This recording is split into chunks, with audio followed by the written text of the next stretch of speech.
La dieta alimentaria, por ejemplo, básica, ¿verdad? Uh-huh. Cómo se hacen los dulces, cómo se preparan caicuá, esas son platos deliciosos, que incluso en otros países, no sé, yo he visitado Chile, me he enterado de que ahí es un plato nacional, aquí casi desapareció. Pero sé que son las mujeres las que están directamente relacionadas con la administración, digamos, alimentaria y dietética de la familia. Uh-huh. Entonces, todo eso hace que ella esté muy ensimismada en valorar esa tradición oral. Lo mismo así con respecto a lo que hace a las lenguas, a la utilización de ciertas definiciones en las lenguas nativas, donde ellas son muy ricas, ¿no? Uh-huh.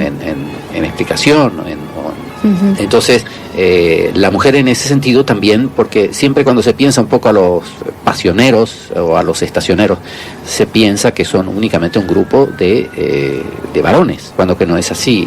En realidad el grupo también es heterogéneo y ahí la mujer tiene un rol muy importante también en mantener esa tradición. Bueno, y ahora iba ya a nuestro punto central, los estacioneros.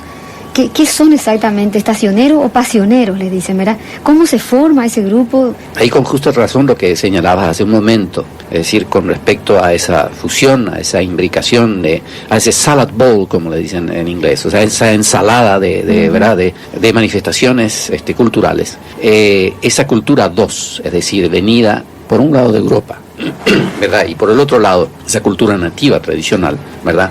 Un poco lo que seguramente Josefina Pla habla del pacto hispano-guaraní, ¿verdad? Y no solo con respecto a los grupos étnicos guaraníes, ¿verdad?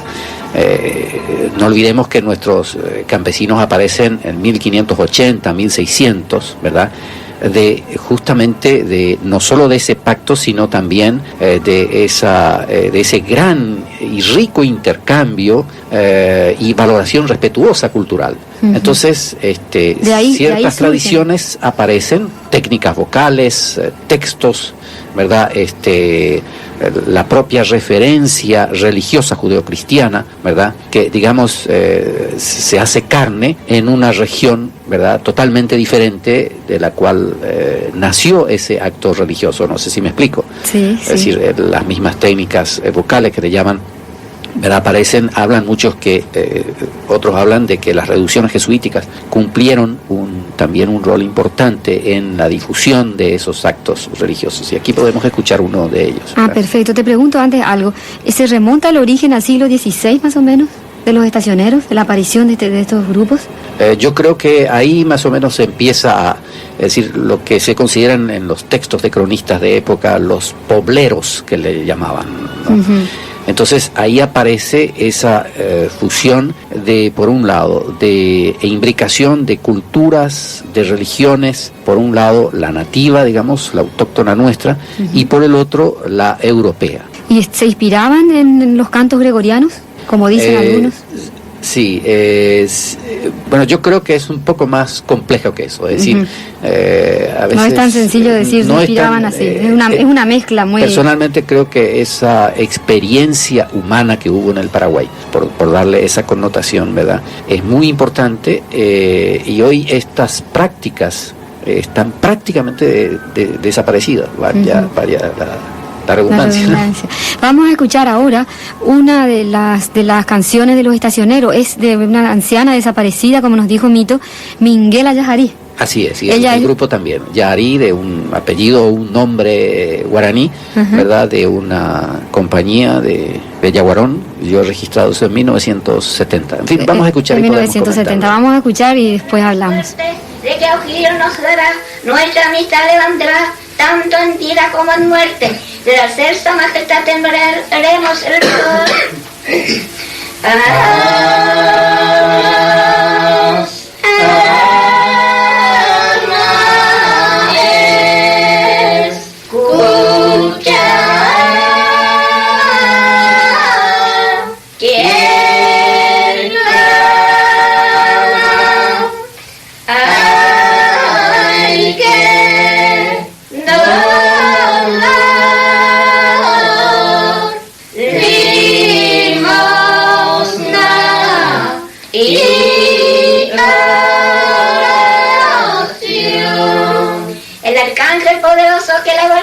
Sostiene, no aseguro el reposo según la gente que viene. al novenario rogar por nosotros al Señor, Dios de infinita bondad, hoy propicio el clamor a las almas cuyas que claman y dolor.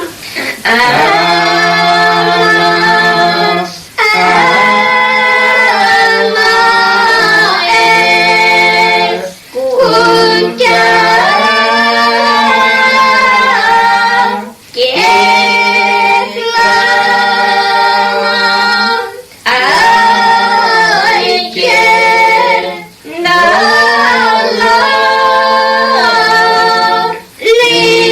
limosna y oración. Abrir, Señor, mis labios, para decir vuestro santo nombre, purificar mi lengua para pronunciar vuestra alabanza y limpiar mi corazón de todos los malos, invanos pensamientos e ilustrar mi entendimiento. Es impresionante, Mito. ¿Qué podrías hablarnos de esto? Es una canción de Semana Santa. Sí, en Semana Santa, yo justamente lo registré en Semana Santa. Esta señora, te interrumpo, dirigía un grupo de estacioneros. Exacto, sí. Quiere decir que también tenían... Claro, cada grupo coral, como un poco la tradición también, así lo, digamos, aparece siempre un director de orquesta, un director de coro, por decirlo, Ñembo ¿verdad? Ejara. Ñembo Ejara. Ñembo Ejara en este caso es aquel rezador, digamos, el instructor religioso de la comunidad. Y el resto es un poco el coro. Exacto. Ahora, este grupo pasionero, heterogéneo en sus voces femeninas y masculinas, ¿verdad? Ahí se puede también analizar musicalmente qué tipos de voces, porque no hay una anarquía en esto, es decir, hay una razón de ser de estas expresiones y formas musicales. Eso es también muy importante. O sea, hay mucha sabiduría aquí en esas expresiones. Vemos, hay una especie de responso, rezo, ¿verdad? Relatos, si se quiere, de secuencias, de imágenes religiosas que aparecen, y luego el coro que afirma, ¿verdad?, un momento dado. Entonces, bueno, esto dura horas, ¿verdad? ¿Qué instrumentos usan? Que yo sepa, los estacioneros utilizan solamente la voz como instrumento. ¿Solamente la voz? Solamente la voz. ¿Y salen solamente en Semana Santa? ¿Hacen este no ritual? Precisamente en Semana Santa, no. Tenemos angelitos, también tenemos para las Navidades, es decir, en ese calendario religioso popular, ¿verdad? Que en varias creo ocasiones. Yo, lastimosamente, no sé por qué diablos, por decirlo así, la Iglesia Católica no tuvo en cuenta eso. Es decir, en un momento dado, incluso en Paraguay hubo como una especie de, digamos, era considerado algo como pagano estas expresiones, ¿verdad? Recién ahora parece que empieza a aflorar una cierta importancia a esto. Pero en fin, esto es nada más que una Yo pensé que, a mí me habían dicho que se llamaban estacioneros porque iban en las estaciones del Vía Crucis. Sí. O pasioneros por la pasión de Cristo. Eso musicalmente viene bastante entroncado también en más que una tradición de cantos planos, de canto gregoriano. Yo creo que se entronca más en una tradición de religiosidad popular de la España del Renacimiento y de la España o de la Europa medieval. Y es verdad que habían atraído la atención de poetas como Emiliano R. Fernández, que hizo un canto a la Semana Santa, en cierta forma inspirado en la canción de los estacioneros. Sí, leí por ahí que hubo un poema así, ¿verdad? De 26 estrofas, dice. Sí, pero aquí también lo importante es, bueno, creo yo, lo de Emiliano R. Fernández es un capítulo aparte. Claro. Es un gran juglar de la juglaría, digamos, campera o campestre paraguaya, ¿verdad?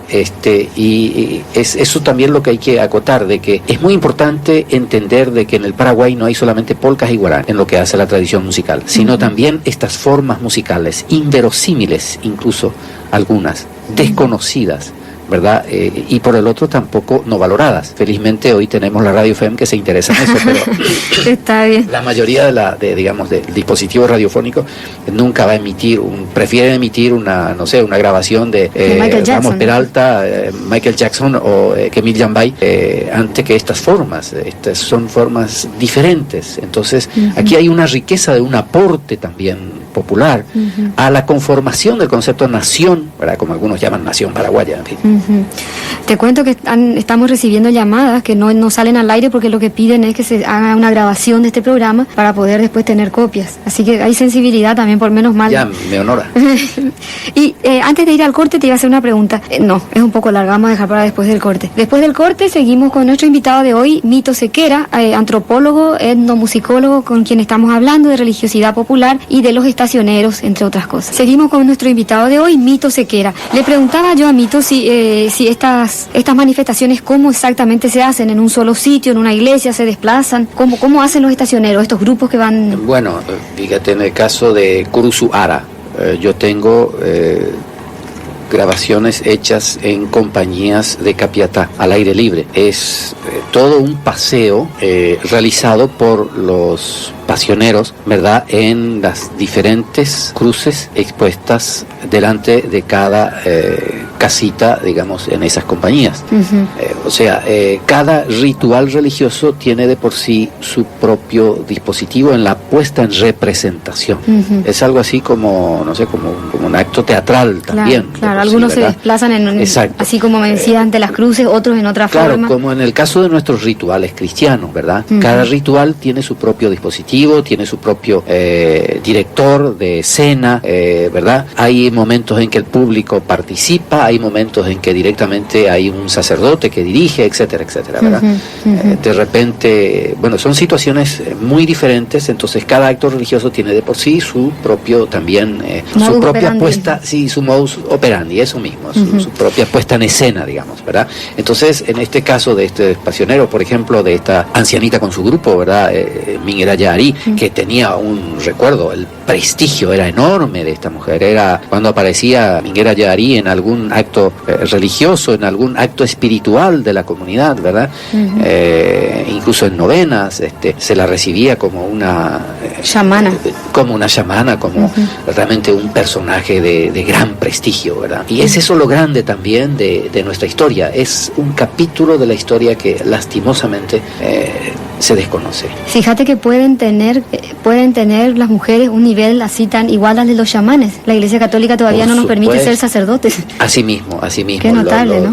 Yo conozco mujeres chamanes de gran prestigio en etnias, en grupos étnicos, en tribus, en poblaciones indígenas. Conozco de gran prestigio, ¿verdad? Y de mucha jerarquía. Ahí también hay diferentes jerarquías, como nosotros tenemos, no sé, el papa, el obispo, el arzobispo, el monseñor, el sacerdote, el parroquiano, etcétera, etcétera, incluso el laico, ¿verdad? En fin, ahí también hay una estructuración social relacionada directamente con la religión. Pero incorporando a la mujer aún en los primeros puestos, te digo, porque chamán es el número uno. Claro. No se podría pensar en una mujer obispo o papa en la religión católica.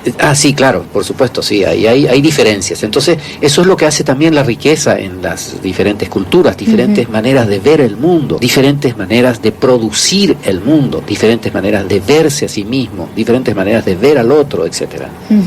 El canto que vamos a escuchar ahora es un canto de angelitos. Sí, aquí vemos, por ejemplo, hay un instrumento, hay una guitarra, ¿verdad? Es un señor, un cieguito, es una especie de chamán también comunitario, esto lo grabé en los años 80, se llama Leoncio Cornet y es un canto de angelito. Eso significa que se cantaba cuando había un niño muerto. Exacto.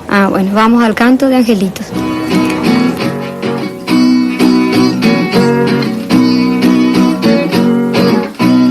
De principio a cantar en este lugar y sitio, quiero cantar este verso tan sonrojo y tan porfirio. Así quiero yo cantar a fondo de este hijito, principalmente a las madres de él tan dichosos hijos.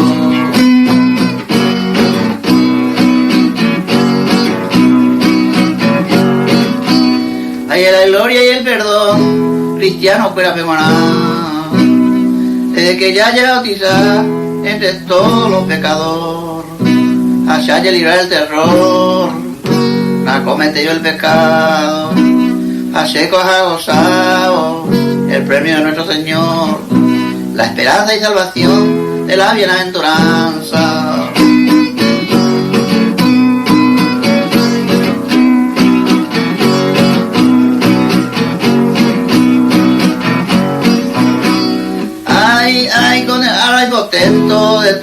maternal, de ser el principal, pecuani cuando lo ve, palma mi se pobe guaré, perecona todo el pape, anequi nace negate y mi padre deja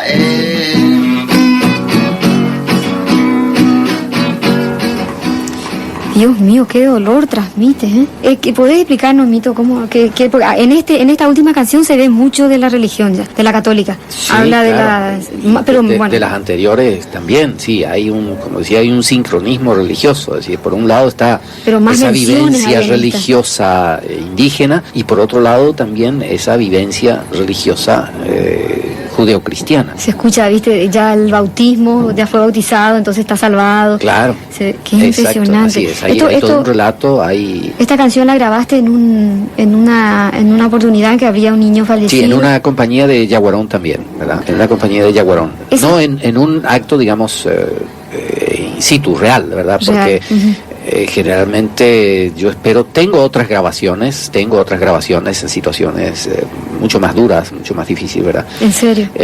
Pero estas son pedidos que me hicieron más bien de grabar esa situación, ¿verdad? ¿Quedan muchos de estos grupos, Mito, en el Paraguay? Y no, es ya muy difícil de encontrar, es difícil y es a veces también penoso esto, la propia sociedad por un mecanismo, ¿verdad?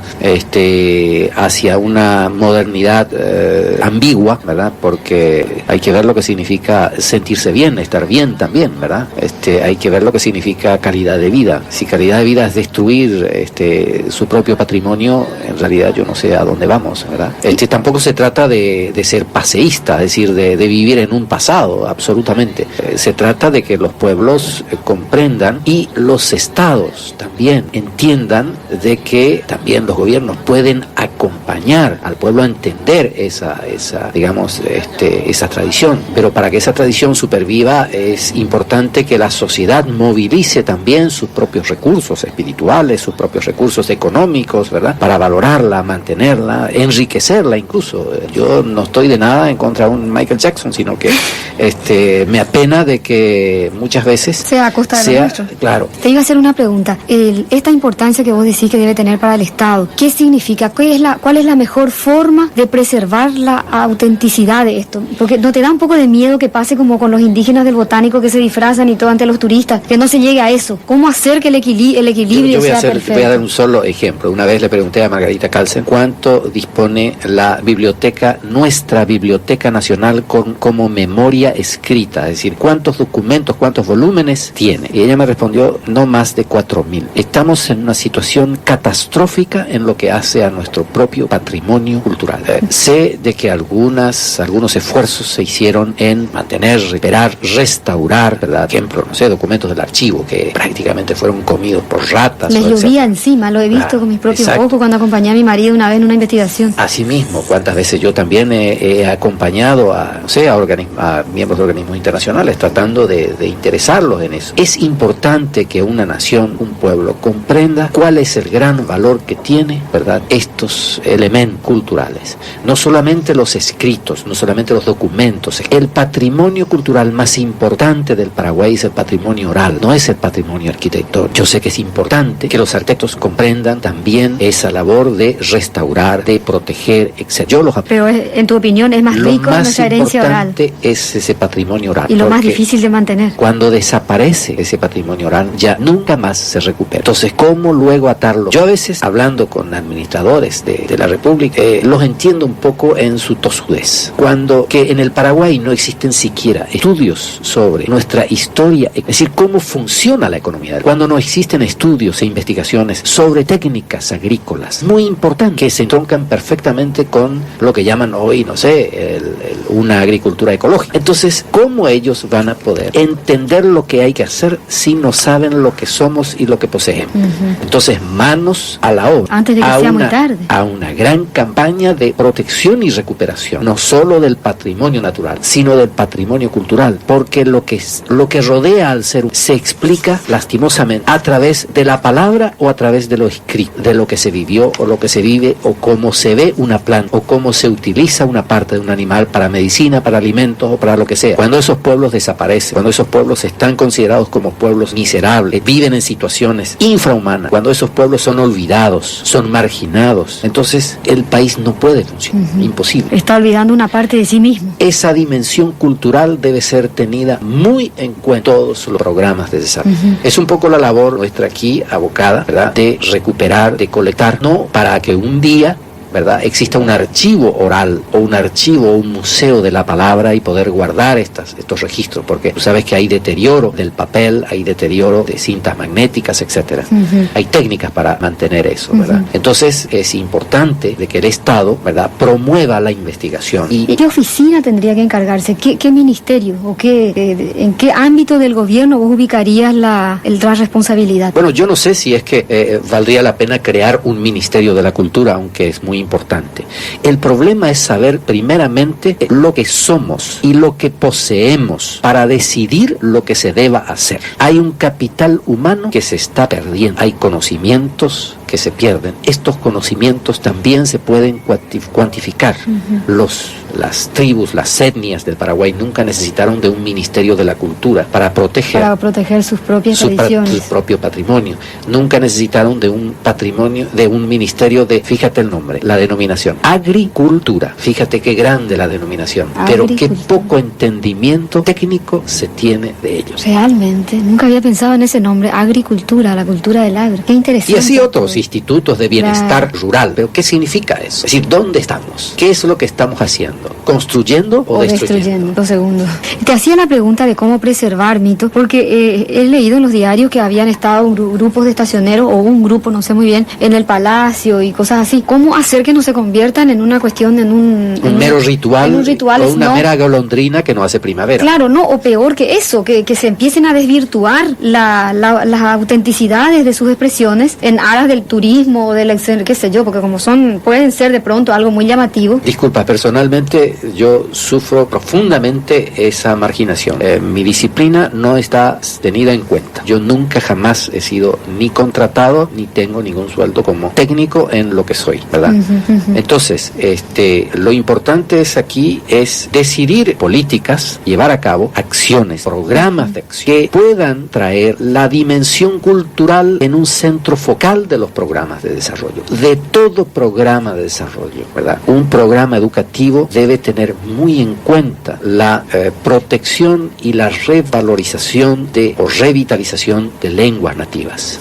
Yo hace varios años estoy tratando de interesar a instituciones privadas, instituciones oficiales. He realizado estos trabajos con unos cuantos indígenas. Hemos hecho 2 diccionarios y 2 libros de conjugación de verbos. He logrado realizar una transcripción fonética de estas lenguas que funcionan en la lengua latina, digamos, como el caso del guaraní. No es posible hoy conseguir fondos para poder editar y difundir eso en las propias comunidades. Yo estoy dispuesto a entregar estos materiales al país. ¿Quién los va a editar? Solamente el Museo del Hombre de París se interesaría en una cosa así. A mí realmente me duele profundamente. ¿Cómo para eso? Que en el exterior se interesen, lo editen, o que yo tenga acceso. Fíjate, este es un banco de datos que yo tengo sobre cultura oral. No es suficiente, evidentemente. Hay que seguir realizando esa labor. Y además con un equipo, ¿verdad? En fin, pero es los costos no son demasiado grandes. Los costos realmente son ridículos comparativamente a lo que se gasta en otras cosas. Sí, y también al éxito que pueda tener eso, a la importancia que tiene.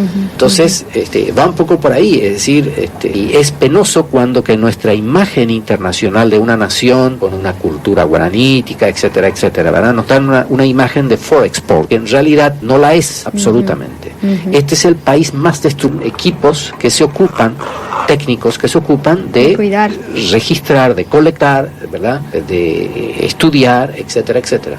Pero fíjate, si es un país como el nuestro, en una provincia argentina se puede estudiar antropología. En Paraguay no existe tal cosa. Las ciencias sociales están totalmente relegadas al olvido. Qué grave esto es.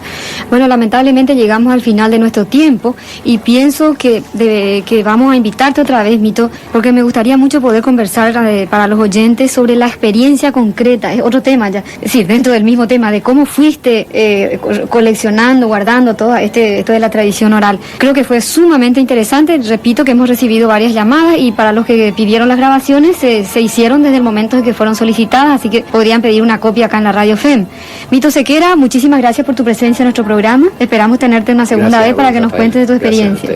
Gracias por la paciencia de los auditores. Al contrario, no hay ninguna paciencia, pero muy interesante el tema. Espero que les haya gustado y voy a invitarlo nuevamente para que nos cuente cómo hizo en el terreno para guardar esta riqueza que es la tradición oral, como él mencionaba.